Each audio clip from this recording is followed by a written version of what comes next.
বাজার সিন্ডিকেট ভাঙতে ও সর্বস্তরের জনসাধারণের মাঝে আমিষের চাহিদা পূরণে ন্যায্য মূল্যে গরুর মাংস বিক্রির উদ্যোগ গ্রহণ করেছে কেরানীগঞ্জ বৈষম্য বিরোধী ছাত্র জনতা। বাংলাদেশে ধরেন একটা শ্রমজীবী মানুষের প্রতিদিনের আয় হচ্ছে 500 থেকে 1000 টাকা। তো তারা চাইলেও হচ্ছে 800 টাকা বা 900 টাকা দিয়ে গরুর মাংস কিনতে পারে না।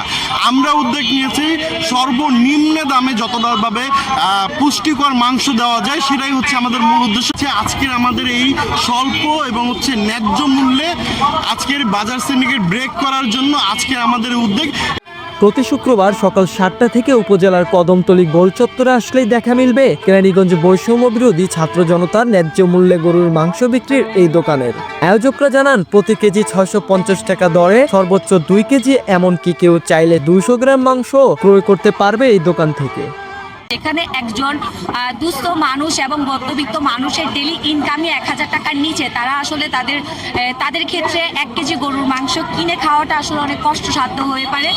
তো আমাদের এই উদ্যোগ যাতে আমাদের স্বল্প আয়ের মানুষরা যাতে আমাদের এখান থেকে গরুর মাংস ন্যায্য মূল্যে কিনতে পারে, প্লাস 200 গ্রাম থেকে 2 কেজি পর্যন্ত যাতে একটা মানুষ কিনে আসলে মানুষের মুখে যাতে তারা একটু একবেলা যাতে খুশিতে তারা হচ্ছে ভালো মন্দ খেতে পারে। কেরানীগঞ্জ বৈষম্য বিরোধী ছাত্র জনতার ন্যায্য মূল্যে গরুর মাংস বিক্রির এমন উদ্যোগকে সাধুবাদ জানিয়েছে সাধারণ ক্রেতারাও। আমি সপ্তাহে 250 গ্রাম গোস্ত কিনি, বাজারে গেলে আমাকে দেয় না, কিন্তু আমি এখান থেকে 250 গ্রাম গোস্ত কিনতে পারছি, এটা আমার খুব ভালো লাগছে।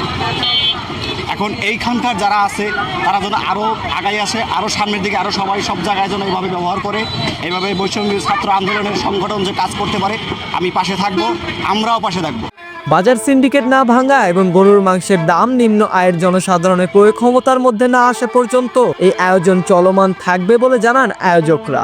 বাজারে কিছু অসাধু ব্যবসায়ী আছে যারা সিন্ডিকেটের উৎসাহ পেয়ে বিভিন্ন দ্রব্যের ন্যায্য মূল্য থেকে অনেক বাড়ায় নিতেছে, ঠিক আছে। তো আমরা চাচ্ছি যে এই সিন্ডিকেটটা ভেঙে দেওয়ার জন্য যতদিন পর্যন্ত এই সিন্ডিকেট না ভাঙবে ততদিন পর্যন্ত আমরা কেরানীগঞ্জের বৈষম্য বিরোধী ছাত্র সমাজ ততদিন পর্যন্ত আমাদের এই কার্যক্রম চালিয়ে যাব। রিফাত হোসেন, কেরানীগঞ্জের আলো, ঢাকা।